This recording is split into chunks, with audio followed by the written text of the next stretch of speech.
I have prepared a talk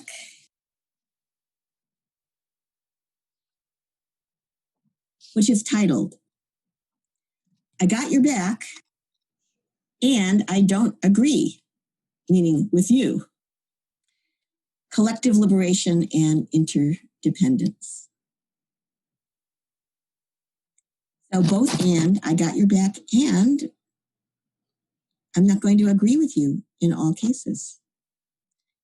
I think that's something interesting to explore in this time of incredible divisiveness, as well as the exciting coalition building, the solidarity that we're seeing in the movement for Black lives.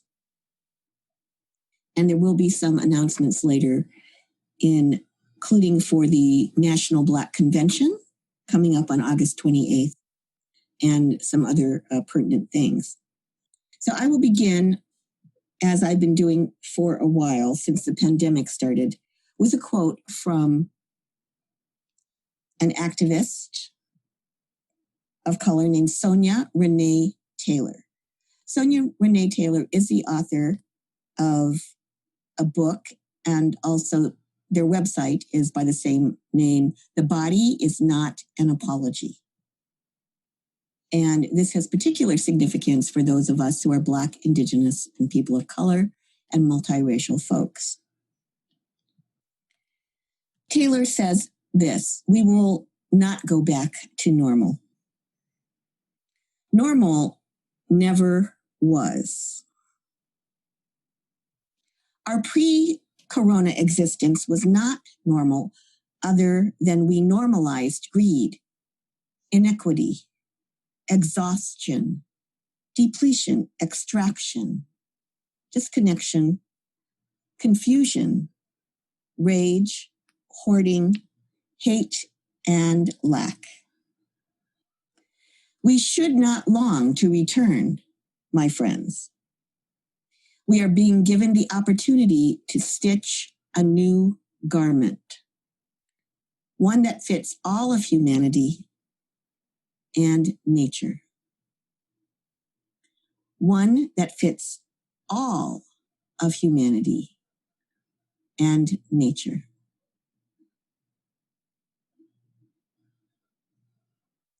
This quote points towards the concept of what we might call interdependence.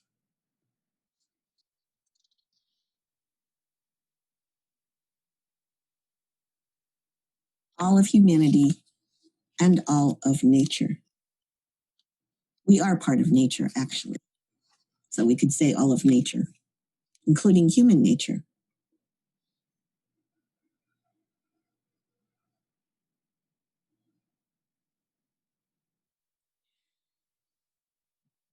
What's come down to us in the teachings of the historical Buddha Shakyamuni, there's a very early volume of compiled teachings of what's said to be the historical Buddha, called the Dhammapada. It's one of my favorite texts to study and contemplate, as it is it's so well loved by so many practitioners.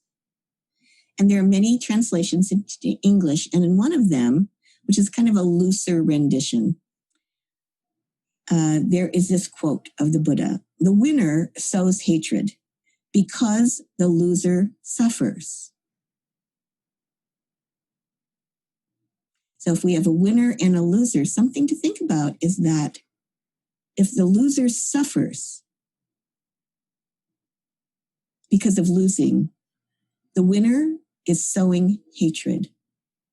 Hatred, resentment, disconnection. That is possible, as in a war. And that translation goes on to say, give up winning and losing and know the sweet joy of the way.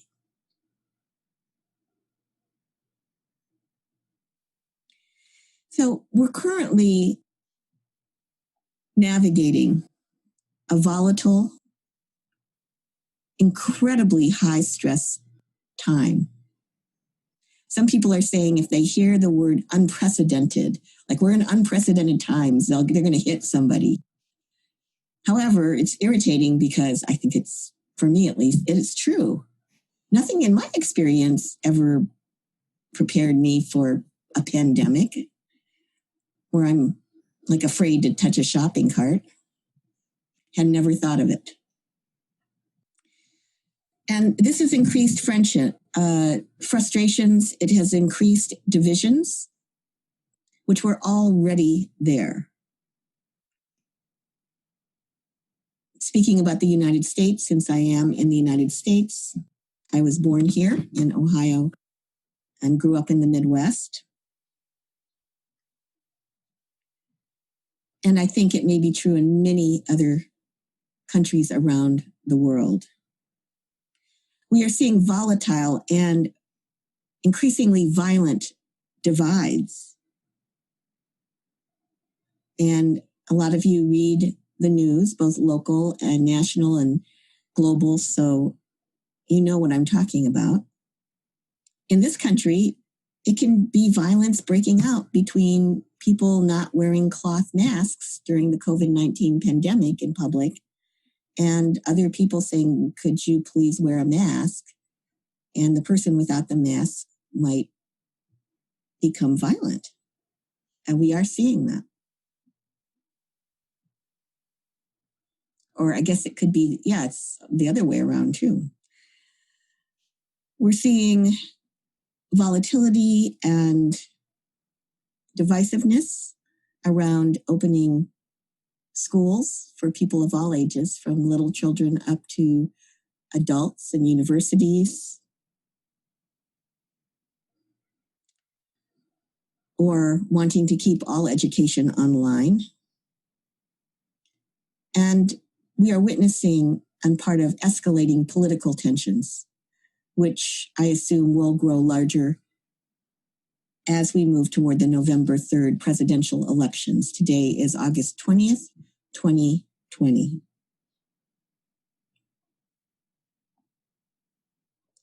So how is it that we might think of applying our mindfulness practice?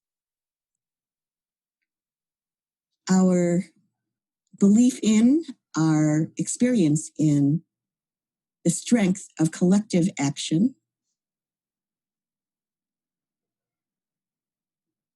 our questions perhaps about, or our experience about coalition building between people who are like-minded or groups who are like-minded and aligned in some ways and quite disparate, even misaligned in others. How do we achieve our goals, in other words? How do we hold spaces, or do we, for strong disagreement and effective community? Recalling that the winner may be sowing hatred because the loser suffers. How might we consider sowing seeds of non-hatred and non-suffering in the service of liberation and universal dignity? These are open questions, just like the meditation we just did, which is mindfulness meditation, also known as insight meditation, also known in the Buddhist tradition as vipassana meditation, different words, same technique. These are open questions. I myself do not know the answers. I do know that I'm on a journey of discovery, of exploration, of wanting to know what it is that you think, what your experience is. I want to learn. I want to grow larger. I would like our Sangha, or spiritual community, to be a learning community. It's not a situation, as far as I can see, where, I don't know, some group has some enlightened teacher, whatever that may be, or teachers. And you go to the teachers and say, hey, lay your wisdom on us. And then they do. And then we all go home and we do it or not. No, we're in this together as a community. Each of us is teacher. Each of us is student. Each of us is mentor. Each of us is mentee. Each of us is leader. Each of us is follower. We bring the best that we have.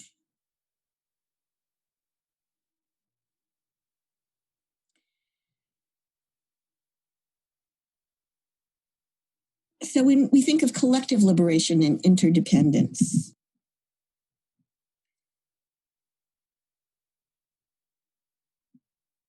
and universal liberation, universal dignity,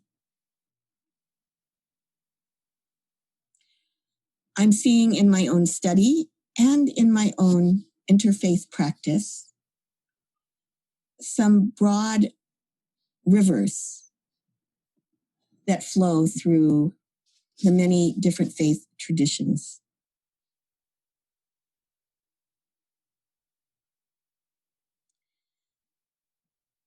So from the Sufi Muslim tradition, via my friend, the Reverend Mecca, who I think may be with us tonight.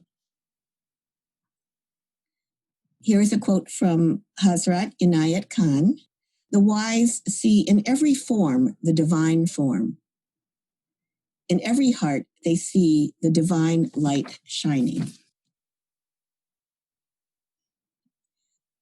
So I know that there may be, maybe people here, since East Bay Meditation Center serves underrepresented communities who have been harmed by institutionalized religion. And I recognize that. I honor that. It certainly does happen. I myself, I'm Buddhist. I've been harmed by institutionalized Buddhism. And I kind of recovered. However, it could have gone the other way. So if this does not sit well with you, don't listen. You don't have to. So from the Catholic Christian tradition, St. Patrick's Prayer. Again, this theme of interdependence, of the spiritual that pervades everything, everyone, in a certain way, a kind of a unified universe, which is also, as we know, a multiverse. Because as a mother, I know that each of you is a universe. And when you were born, an entire universe came into being. I had that realization when my kid was born. It was like, oh my gosh, here's a new world. More than that, here's a new universe, which is now 31 years old. So from St. Patrick's Prayer, we hear the words, Christ, shield me today against wounding.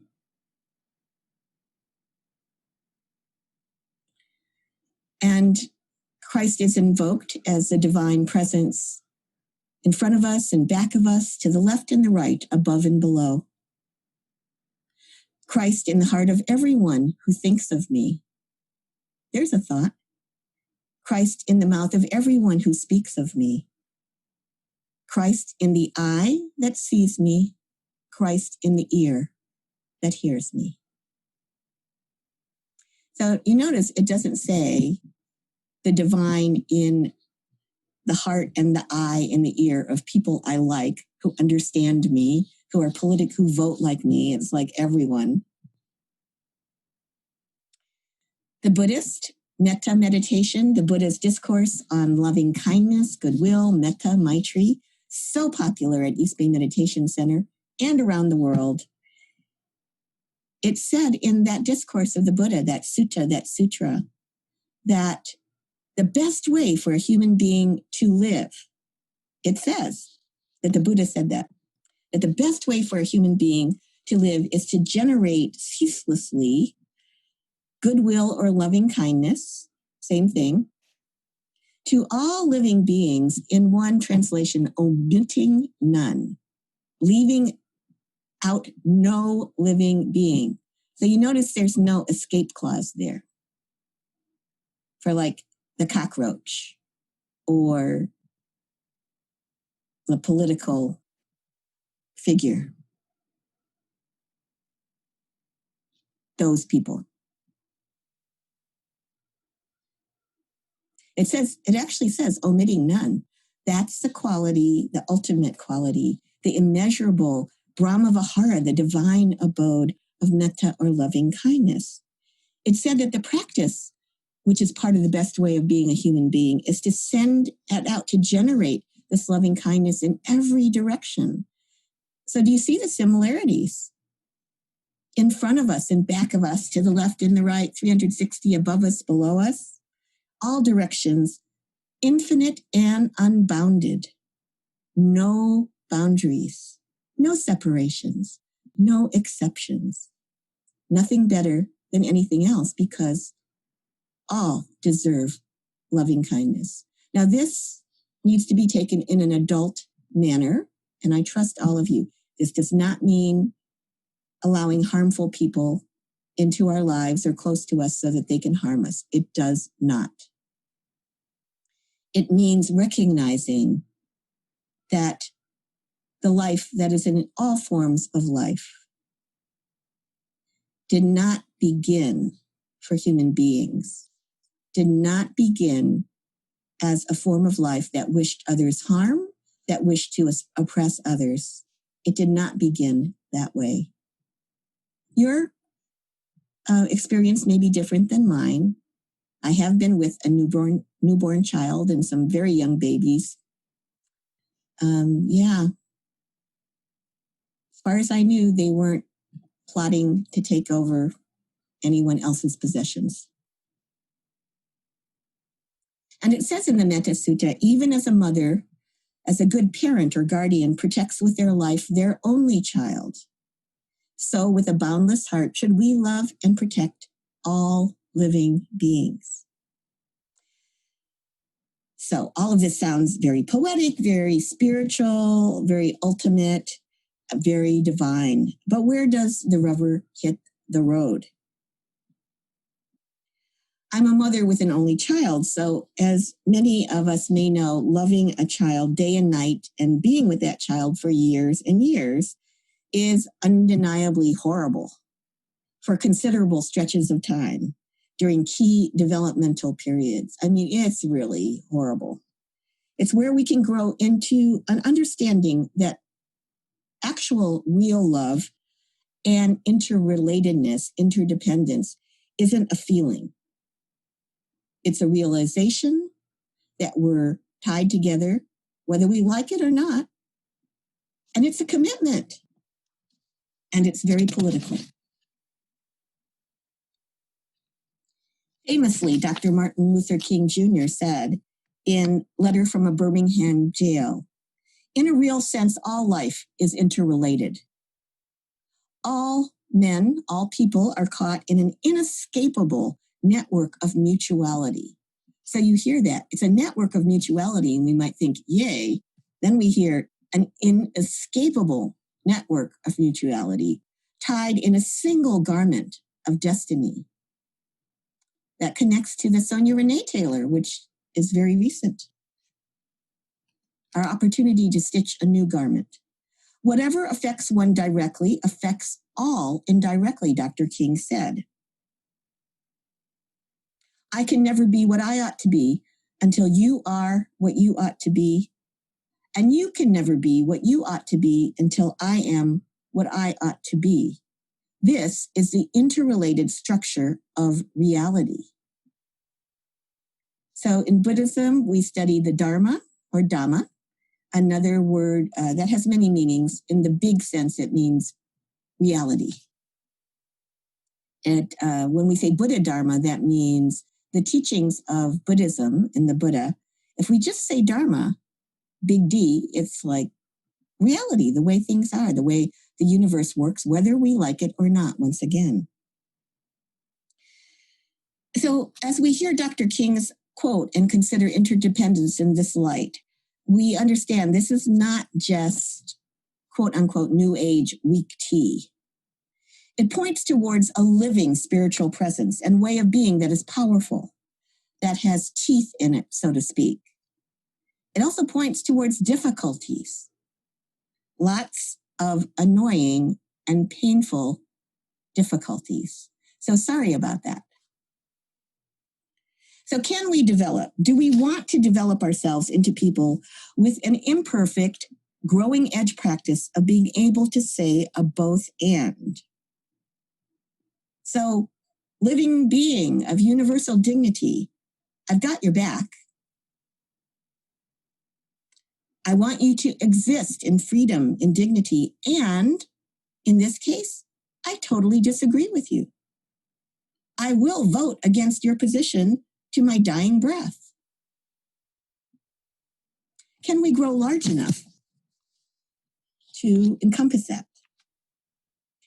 I mentioned that my original Buddhist lineage is Korean Buddhism, and my original teacher is a Korean Zen monk, mostly living, I think, these days in Chicago. I trained in Ann Arbor, Michigan, and in Toronto, Canada with him. And he was fluent in English, and so he would say these horrible Zen things. And one of the things that he said, true, however, was this, in my experience. He said, there are relatives. So it sounds like wonderful. Oh my gosh, relatives. There are relatives of affinity, and there are relatives of no affinity. So think about that. So this points to what I call the bummer aspect of the interdependence of all life. We like to be related to those whom we have and can find affinity, like-minded people. We like the same kind of food. We vote the same way. When one person says something, the other person says, how true, how true. It's so affirming. It's really refreshing. It feels great. We like to do political organizing with these like-minded people. Of course, get down with the cause, eat, play, sing, march together maybe. But what about our relatives of no affinity? This is a question I think we need to deeply hold, that I invite you to deeply hold today. August 20th, 2020, as we proceed forward with all of the conditions I previously mentioned. The pandemic, right now, wildfires are spreading throughout California, which is where I am. Racial hatred on the rise, big money, divisiveness, fear, the global pandemic. And we have been told by environmental scientists, I have been, that I trust, that the Arctic ice caps are gone. We cannot go backward. We've gone past that point. They will melt. In a word, we might see our situation as unendurable. As Black, Indigenous people of color, however, for many of our communities, it pretty much always has been. And yet, here we are. We may be exhausted. We've certainly been wounded. We've also healed. We've also endured. We're here. And we're specifically here right now in this East Bay Meditation Center People of Color Sangha. In our spiritual magnificence, at least to me, each and every one of you is a magnificent spiritual being. In our magnificence, in our woundedness, and as is said these days, in all the things and all the feels. So how is it that we might build solidarity that goes beyond emotional and cultural affinity and is coalition building, movement building, affirming of universal dignity? How do we resist, or do we even want to, othering those we might consider the enemies and who do oppose us and harm us? These are open questions. I don't have the answers. If we do want to consider this, then I would say that there are some key qualities. Number one, commitment to universal dignity for our relatives of no affinity. Just something to consider. Number two, intense curiosity. I've been giving talks recently about how we can go from WTF to please tell me more. I want to learn more. A third quality, be open to surprises. And a fourth quality, have faith in reality being much more varied, in other words, surprising, than we thought it might be. That has been my own spiritual practice. I do have a monastic and lay background, been through a lot of crises, a lot of changes, which were at that time unprecedented to me. And it never was what I thought it would have been. I'm not talking about pleasant or unpleasant, just it was all very surprising. Like I never thought I'd be a mother, and here we are 32 years later. So can we, in the spirit of the Buddha's instructions on metta, universal goodwill, universal loving kindness, say, I've got your back, living being, and develop the skill of non-conflict avoidance to say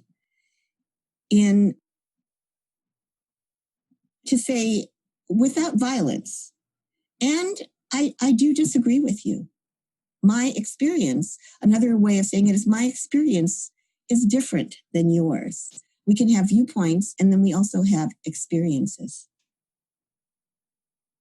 I might disagree with your point of view. I really can't disagree with your experience because it's your experience. Can we open the doors to dialogue, to learning, and to growth all around? Both and. This is part of the multicultural agreements for multicultural interactions used by East Bay Meditation Center. Opening ourselves to both and, not either or, not binaries. Yes, no, right, wrong, Democrat, Republican, old, young, agree, disagree. Slicing and dicing the world into those false dualities, I would say, man, woman. In real life, at least in mine, things are not binary like that. Can we open to both and thus honor multiple realities? To do this, we need to grow and to shift. I need to grow. I need to shift. I want to shift towards, I've totally got your back, and I won't allow you to harm me, and I can disagree with you. What kind of world would it be if everyone thought exactly the same as we do? If everyone liked the same kind of foods that I do? If everyone spoke exactly as I do and felt exactly as I do?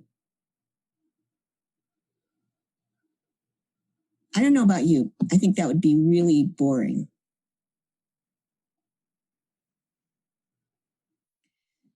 Once again, I'm not talking about something childish in the sense of immature. It's my understanding that Dr. King's vision of beloved community, which was a political vision, for the United States, of how we can move forward together out of the terrible wounding and suffering of racism, the inequities, the structural violence. It's my understanding that Dr. King spoke of aggressive nonviolence, that his stance was nonviolence, and he also spoke of the strategic use of aggressive nonviolence. This was not about sitting around and thinking, world peace.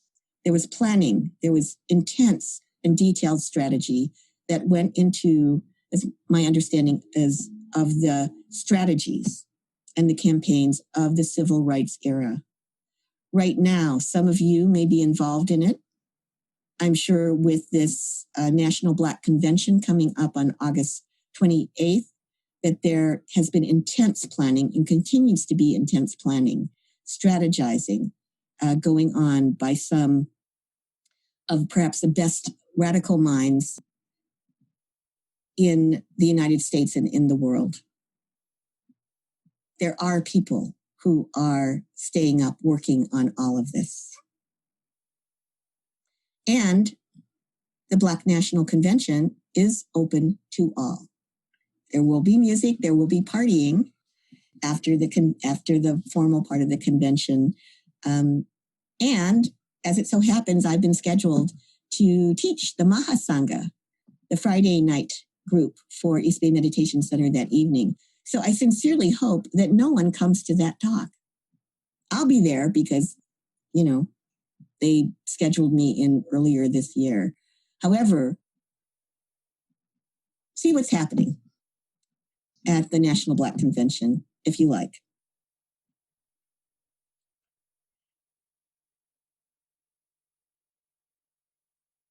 Being curious about those with whom we do not agree, those whom we justifiably feel oppose us.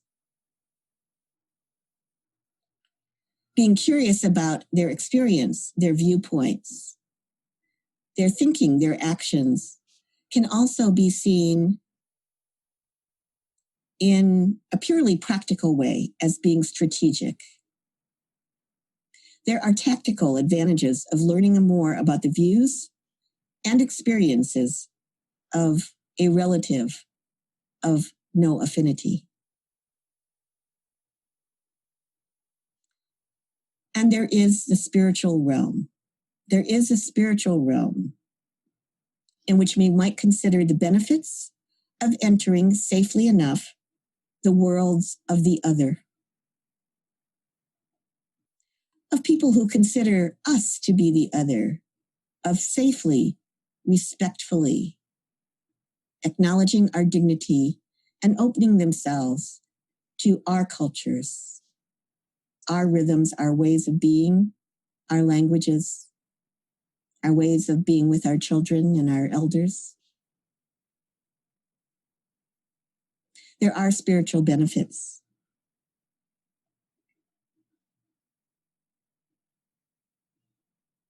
Each of us has a capacity to grow larger. My belief is that each of us has a capacity to awaken, to love, and to understand.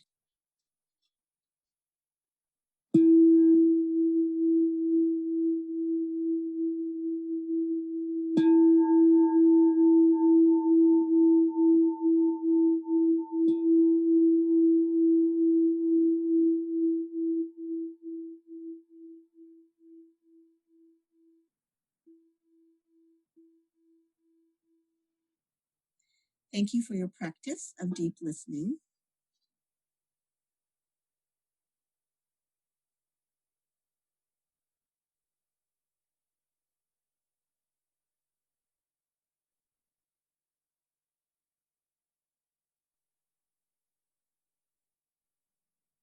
That's the $64,000 question, Rose. So great question.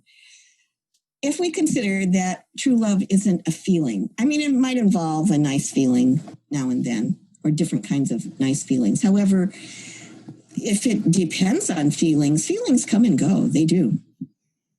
So we might consider, we don't need to think, oh, there's that toxic family member. I have to have a particular warm, snuggy feeling. No, we don't. The person's toxic and has probably committed a lot of harm. So if we just let go of that, it has to be an emotion or a feeling, that can relieve us immediately. So then we might consider, then what is love? Love is a commitment. Love is an understanding that that toxic relative is our relative. And we might consider, then what does that mean in terms of how we act, how we live our lives, how we protect ourselves from that toxicity? By the way, I totally believe in that. I myself come from a family with a very, very abusive and violent father who was actually a great guy. He became that way because of racism during World War II. I'm Japanese American. Totally understandable and really intolerable. And that we keep open the consciousness that however you are behaving, that most likely it's because you yourself have been wounded. In nonviolence, there's what's a cliche. It's a cliche because it's usually true. Hurt people hurt people. We were not born hurting others or with the desire to hurt others. Something made us that way. So we can keep that in our consciousness about this toxic person, and we can uplift them in our loving kindness meditation. May you be safe. May you be happy. May you be free from harm. May you live with more joy and ease. And don't force yourself to do it. Just keep going in that direction. And at some point, in my experience, it just falls naturally like a ripe fruit off the tree. It just falls. And we're like, okay, I'm ready to do it for that toxic uncle or that toxic parent, guardian, that toxic sibling. Could be our toxic child. We're just ready to do it. Not because we have, again, a warm feeling, but because we are able to grow large enough to understand that we are interconnected and we open space for them. We open space for the possibility that everything changes. And at least in Buddhism, evolution occurs not over one life, but over many, many interconnected lifetimes, so that we can grow, we can change, and it may not be during a time and a space when we can observe that growth and that change. So again, we don't have to do this or believe this. This is my belief. I'm just putting it out there for you to consider, that in the Dharma, everything is always potential. There really is always potential to grow and to change and to wake up. That's what enlightenment means, to wake up to the fact, it's considered to be a fact, that exactly as Dr. King said, we are caught in an inescapable network of mutuality. And therefore, because of that, it's not that we have some fancy idea of how, if I treat you well, you'll treat me well. It's an understanding that that's how it works. And therefore, since we cannot control others, we begin to ourselves behave in a way that is more respectful, that is more open, appropriately, and in an adult manner, and that holds up the possibility of change in the direction of more love, more compassion, more wisdom for all. So this is a path of spiritual growth. It doesn't come overnight. It may come and go. And in my experience, if we continue to practice, it's kind of surprising how much it does open up and how present it is more and more of the time.